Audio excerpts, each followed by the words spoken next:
মাঝে মাঝে যদি আমরা বড়রাও ছোট হয়ে যেতে পারি তবেই কিন্তু জীবনের আসল আনন্দটা ফিরে পাওয়া যায়।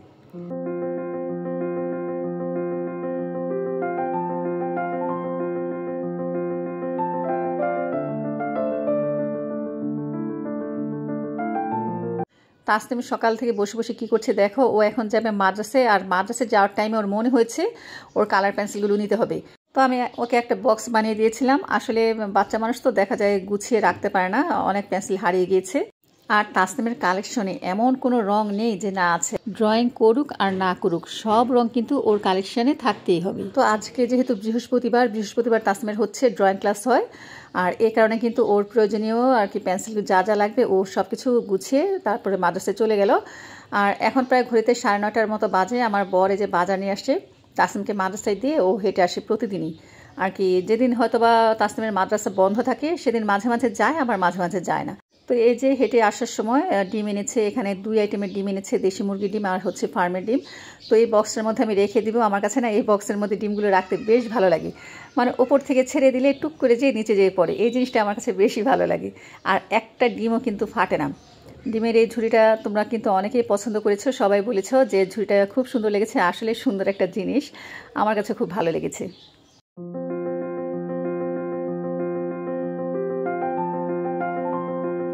তো আমার প্রিয় বন্ধুরা, তোমরা যে যেখান থেকেই আমার ভিডিওটি দেখছো, আমি বলবো প্রথমেই ভিডিওটিতে একটি লাইক দিয়ে এরপরে সম্পূর্ণ ভিডিওটি দেখো। আর তোমরা যারা আজকে আমার চ্যানেলে নতুন ভিজিট করছো বা ভিডিওটি দেখছো, তোমাদের কাছে যদি দেখতে দেখতে ভিডিওটির কোন একটি অংশ ভালো লেগে যায়, আমার চ্যানেলটিকে সাবস্ক্রাইব করে আমার পাশেই থেকে যেও, সাথে থাকা ছোট্ট বেল বাটনটি অল অন করে দিও।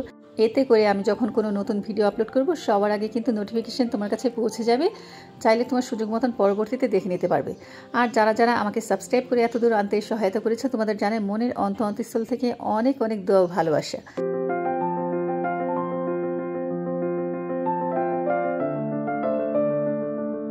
আমার বাসা কিন্তু আমার মা বাবা আসছে, আর আজকে কিন্তু কোনো বাইরের পরোটা না বা ফ্রোজেন পরোটা না, বাসায় আর কি রুটি ভাজতেছি।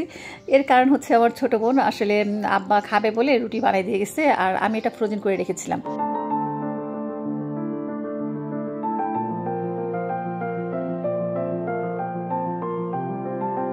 তো ফ্রোজেন করা রুটিগুলোই ভেজে দিচ্ছি, আর সাথে আরেক চুলায় চা বসিয়ে দিলাম। তবে দেখলাম যে গ্যাস খুবই কম, 9টা বাজে এখনও আর কি একটু একটু গ্যাস আছে। মাঝে মাঝে দেখা যায় গ্যাস থাকে, আবার 9টা 10টা থেকেই না গ্যাস একদম পুরো অফ হয়ে যায়। তো আজকে যেহেতু অল্প গ্যাস ছিল, ভাবলাম এক চুলায় চা হতে থাকুক। আর চায়ের পানিটা কিন্তু আমি ঢেকে দিয়েছি, এতে করে কিন্তু খুব তাড়াতাড়ি বলক চলে আসবে। আর এই যে রুটিগুলো দেখো কত সুন্দর ফুলতেছে। তবে আমার হঠাৎ করে মনে হলো এখন আমি ঘি দিয়ে কিছু আর কি পরোটার মতো ভাজি। আসলে ঘি দিয়ে খেতে খেতে না একটা বাজে অভ্যাস হয়ে গেছে, এখন শুধু রুটি বা শুধু পরোটা খেতে ইচ্ছে করে না, বিশেষ করে বাসায় আমি যেগুলো আর কি বানাতে যাই।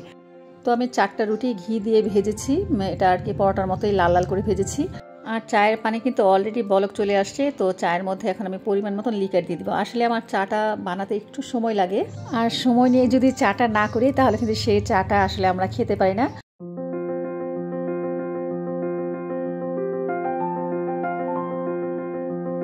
আজকে আমার জন্য আর হচ্ছে আব্বা মার জন্য করছি। আব্বা লাল চা খায়, কিন্তু আব্বাকে বললাম যে আজকে লাল চা খাওয়া দরকার নেই, আমাদের সাথে দুধ চা খান।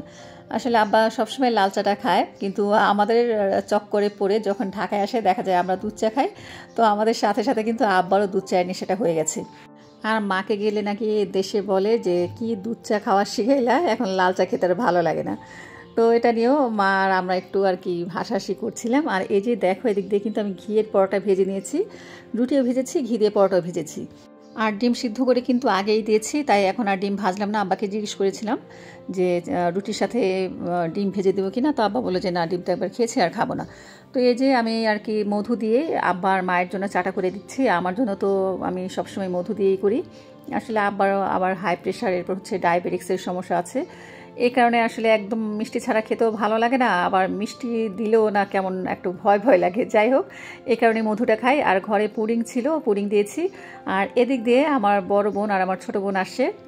আপা আবার গতকাল পিঠা বানিয়েছিল অল্প পরিমাণ করে। তো আব্বা আম্মা যেহেতু আমার বাসায় আসছে, তাই আমাদের জন্য আবার পিঠা নিয়ে আসছে। কিন্তু আব্বার জন্য পিঠা এনেছে, আব্বা এখন খেলো না, যেহেতু নাস্তা খেয়ে ফেলেছে। তো আব্বা বললো যে পরে খাবে। আর আমার দেখে তো ভীষণ লোভ লাগছে, আমি কতক্ষণে খাবো। পিঠাগুলো যেমন নরম হয়েছে তেমন মিষ্টি, দুধ একদম পারফেক্ট হয়েছে। তো আমি এক পিস খেলাম, খেয়ে এখন রেখে দিব। এরপরে আপা আর আমার ছোটো বোনের জন্য চা করলাম, চাও আবার একসাথে সবাই খেলাম। এরপর ঘরের বিছানাপত্র গুছিয়ে চলে আসলাম রান্নাঘরে।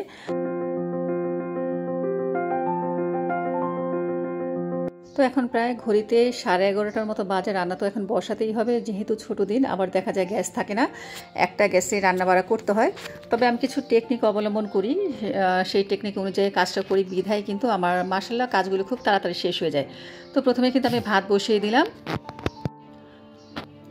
তো ভাতটা হতে থাকুক, আর ভাতটা চুলায় দিয়েই কিন্তু এখন আমি টুকিটাকি যে কাজকর্মগুলো আছে মানে রান্না বাড়া করার জন্য সবগুলো গুছিয়ে নেব।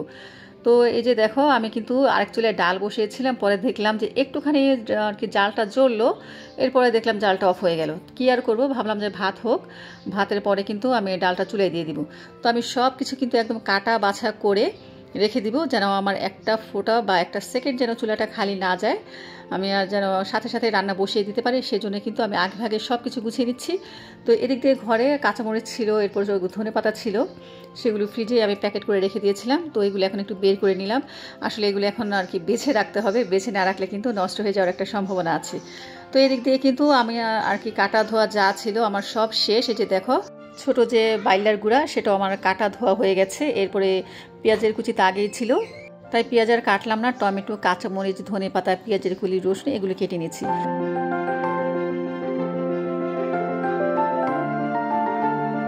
তো আমার কিন্তু ভাত হয়ে গেছে, চুলায় ডাল বসিয়ে দিয়েছি, ডালও বলক চলে আসছে। আর তোমাদের আমি একটা জিনিস দেখাচ্ছি, যে দেখো আমি কিন্তু তিনোটা বার্নারের নিচে 3টা প্লেট রেখে দিই, স্টিল অথবা টিনের যে প্লেটগুলো হয় সেগুলো। এতে করে কি হয়, এই যে যখন ডালের আর কি পানি পড়ে বা ভাতের মার পড়ে, পুরো রান্নাঘর অনেক সময় মেসি হয়ে যায়, খুবই তখন কিন্তু দেখবে কষ্ট হয়। আর এভাবে যদি আমরা প্লেট রেখে দিই তাহলে কিন্তু আমাদের কষ্টটা একদম লাঘব হয়ে যায়। তো আমি ডালে সামান্য একটুখানি হলুদ দিলাম, সাথে একটা কাঁচামরিচ দিয়ে দিলাম। আর এখন কিন্তু আমি টমেটো দিয়ে দিব, যেহেতু টমেটোর সিজন, আর ডালের মধ্যে এখন টমেটো না দিলে আসলে ভালো লাগে না।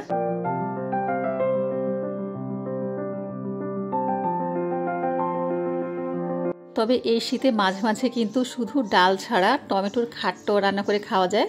তোমরা কেউ কি কখনো টমেটোর খাট্টা খেয়েছো বন্ধুরা? অবশ্যই আমাকে কিন্তু কমেন্টস করে জানিও। তো ইনশাল্লাহ দেখি একদিন খাট্টা রান্না করব। তো ডালটা হতে থাকুক, আর এদিক দিয়ে আমি বাইলার গুঁড়াটা মেখে রেখে দিব। ওই যে বললাম, যেন একটা সেকেন্ডের জন্য চুলাটা খালি যেন না যায়। তো আমি কিন্তু 2টা নতুন আলু একদম চিকন চিকন করে কেটে নিয়েছি। আসলে বাইলার গুঁড়ার মধ্যে আলু না দিলে আবার খেতে ভালো লাগে না। তো আমি দিয়ে দিলাম পরিমাণ মতন আদা রসুন বাটা, এখানে 1 চামচের মতো হবে। আর 1 চামচের মতো দিয়েছি হলুদের গুঁড়া, আর হাফ চামচের মতো দিয়েছি মরিচের গুঁড়া। তবে এই বাইলার গুঁড়ার মধ্যে কিন্তু কাঁচামরিচের ঝালটাই বেশি ভালো লাগে, এই কারণে কিন্তু এই তরকারিগুলোর মধ্যে আমি মরিচের গুঁড়ার পরিমাণটা কম দিই। এরপরে দিয়ে দিলাম স্বাদ মতো লবণ, আর যেটা বিশেষ প্রয়োজন এই ছোট মাছের তরকারির জন্য সেটা হচ্ছে সরিষার তেল, আর হচ্ছে টমেটো, ধনেপাতা। এই কয়েকটা জিনিস যদি হয় তাহলে তো ছোট মাছ একদম জমে ক্ষীর হয়ে যায়।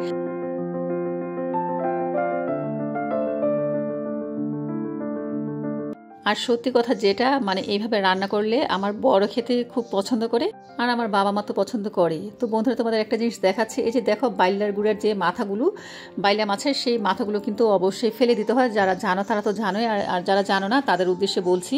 অনেকেই বলো না যে বাইলা মাছ খাওয়ার সময় কেমন বালি বালি লাগে, এটার 1 নাম্বার কারণ হচ্ছে এই মাথাটার জন্য। তো মাথাটা তোমরা যদি কেটে ফেলে দাও তাহলে কিন্তু বালির আর কিচকিচানি থাকবে না। তো আমার মার থেকে শিখেছি, আমার মা খালাটা সবসময় এভাবে মাছের মাথাটা ফেলে দেয়, আর আমারও কিন্তু এভাবে রান্নাটা সবসময় শিখেছি আর কি মায়ের কাছ থেকে। যাই হোক, আর কি মাছ তো মাখিয়ে রেখে দিলাম। আর এই ফাঁকে আমি কি করলাম, যেহেতু আমার ডালটা এখনও হয় নাই, ডালটা আমি পাশের চুলায় রেখে ভাবলাম যে মুরগিটা একটুখানি পুড়িয়ে নেই, যেহেতু দেশি মুরগি, আর দেশি মুরগির ছাল খেতে আমার কাছে বেশি ভালো লাগে। শুধু আমার কাছে না, আমার দোনো মেয়ে অনেক পছন্দ করে। আর তোমাদের একটা জিনিস দেখায়, দেখো এটা কিন্তু ঝুটিয়ালা মুরগি। ঝুটিয়ালা মুরগিগুলো কিন্তু আর কি শুনেছি মাংস হয় বেশি। দেখা যাক, কাটার পরে বোঝা যাবে এটার গায়ে কতটা মাংস। আর এদিক দিয়ে কিন্তু ডাল হয়ে গেছে, এখন বাগার দিয়ে নিচ্ছি।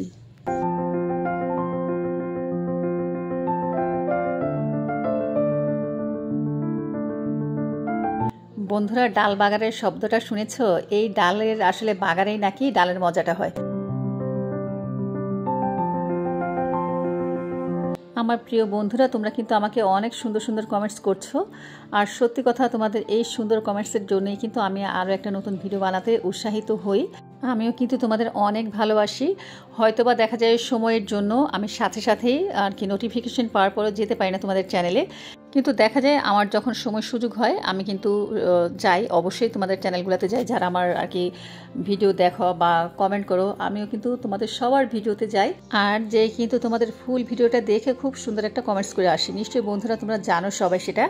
আর আমার কিন্তু অনেক নতুন বন্ধু আমার সাথে যুক্ত হয়েছ।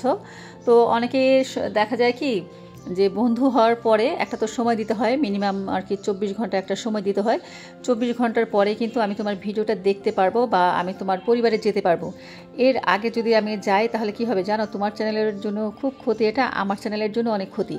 তো আমরা আর কি যেটা মনে করি যে ইউটিউব বুঝি কিছুই বুঝে না, তারা জানে না কিন্তু ইউটিউবের অ্যালগোরিদম এটা যে এত তীক্ষ্ণ, কম বেশি কিন্তু আমরা সবাই বুঝি। তো কে কার চ্যানেলের সাথে সাথে গেল বা কে কাকে ব্যাগ দিল, এটা কিন্তু সব মানে ইউটিউব কিন্তু বোঝে। তো আমার কথাগুলো বলার মানে হচ্ছে, আমি প্রায় সময় কিন্তু কথাগুলো বলি, শুধু আমি একা না, অনেক আপুরাই বলে। তো এটার মানে হচ্ছে যে অনেক আপুরা বা অনেক ভাইয়েরা কিন্তু আমার চ্যানেলে আসছো, এসে বলো যে আপু তোমার পরিবারে এসেছি, তুমি আসো বা তুমি ব্যাগ দিয়ে যাও। তো তোমাদের উদ্দেশ্যে বলছি, প্লিজ এই কথাগুলো বলা বন্ধ করো। আর এই কথাগুলো বলার জন্য কিন্তু কমিউনিটি আছে, এটা আমরা কম বেশি সবাই জানি। ভিডিওর কমেন্টে কিন্তু এই ধরনের কথা বলা উচিত না। যেটা বললাম, এই ধরনের কথাগুলো বললে ইউটিউবের অ্যালগোরিদম এটা স্প্যাম কমেন্ট হিসেবে ধরে নেয়। তুমি হয়তো বা ভাবতেছো আমি তো ভিডিওটা দেখলাম, দেখেই তো তোমাকে আমি বন্ধু বানিয়েছি। আমিও তো তোমাদের বন্ধু বানাতে চাই বা বন্ধু হয়েছি, বন্ধু আবার ইনশাল্লাহ হব সামনে। কিন্তু সবারই কিন্তু উচিত আর কি কারো চ্যানেলের যেন ক্ষতি না হয়, সেভাবে কিন্তু আমাদের এগিয়ে যাওয়া উচিত। আর তোমাদের যদি বুঝতে কোনো সমস্যা হয় বা কোনো কিছু প্রশ্ন জানার থাকে, অবশ্যই আমাকে কমেন্টস করে জানিও, আমি তোমাদের কমেন্টের রিপ্লাই দিব।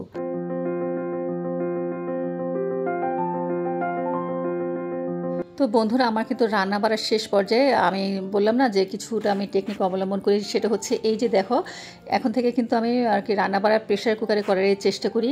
সব কিছুই, যেমন সবজি হোক, মুরগি হোক, গরু হোক, সব আইটেমগুলো কিন্তু আমি আর কি প্রেশার কুকারে করি। এতে করে কিন্তু গ্যাসও বাঁচে, আমার সময়ও বাঁচে, আর খুব তাড়াতাড়ি কিন্তু কুক হয়ে যায়।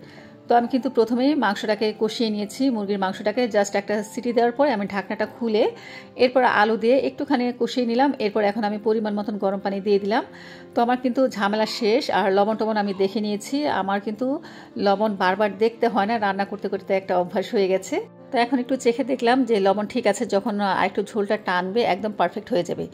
তো এখন আমি কয়েকটা আস্ত কাঁচামরিচ দিয়ে দিব, যেহেতু আমি আর কি প্রেশার কুকারের ঢাকনাটা আর খুলবো না, এই কারণে কিছু কাঁচামরিচ দিয়ে দিলাম। আর এই মরিচগুলো কিন্তু একদম ঝাল না, শুধু আর কি মরিচের ফ্লেভারটা পাওয়া যাবে, কিন্তু ঝাল লাগবে না। তো এই যে প্রেশার কুকার বন্ধ করে দিলাম, এখন ঘন্টাটা দিয়ে দিব। আর চুলার আঁচটা কিন্তু একদম লোতে রেখে জাস্ট আমি 3টা সিটি দিব।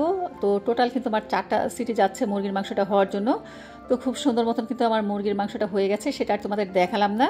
তো আমি মুরগির মাংসটাকে একটা প্লেটে সার্ভ করে নিয়েছি। আর যেহেতু আমার আব্বা আছে, আব্বা আবার গরুর মাংস শালগম দিয়ে খেতে পছন্দ করে, তোমাদের এর আগের ভিডিওতে আমি বলেছিলাম। তো ভাবলাম একটুখানি শালগম দিয়ে রান্না করি। তো আমি যদি সব আর কি আরও ডিটেলস দেখাতে যেতাম, ভিডিওটা অনেক বড় হয়ে যেত। আর এই যে দেখো, টেবিলে আমি খাবার দিয়ে দিয়েছি। দুপুরবেলার জন্য রেখেছি বাইলার গুঁড়া আর হচ্ছে মুরগির মাংস, আর রাতের জন্য রেখেছি শালগম দিয়ে গরুর মাংস। তো গোসল করে নামাজ পড়ে তারপরে যে ভাত খেয়ে নিলাম। আর খাওয়া দাওয়ার পরে আসছি দেখো আমাদের বাসার সামনে একটা পার্কে। আসলে তাসনিম কয়েকদিন ধরে বলছিল যে পার্কে আসবে, এটা আবার দেখা যায় ওর মাদ্রাসা যাওয়ার সময় এই পার্কটা পড়ে, তো তখন আর কি খুব বায়না ধরে যে খেলবে, কিন্তু তখন তো আসলে সময় থাকে না। আবার যখন ফিরে তখন একদম সন্ধ্যা হয়ে যায়, বাসায় আবার টিচার আসবে, তো এই কারণে আর কি ওকে নেওয়া হয় না। আর আজকে যেহেতু সময় আছে, তাই আমার একটা ভাবিরও মেয়ে আছে, তো মোর সাথে আর তাসনিমের কিন্তু বেশ ভালো একটা বন্ডিং, ওরা বন্ধুদের মতোই একসাথে চলাফেরা করে।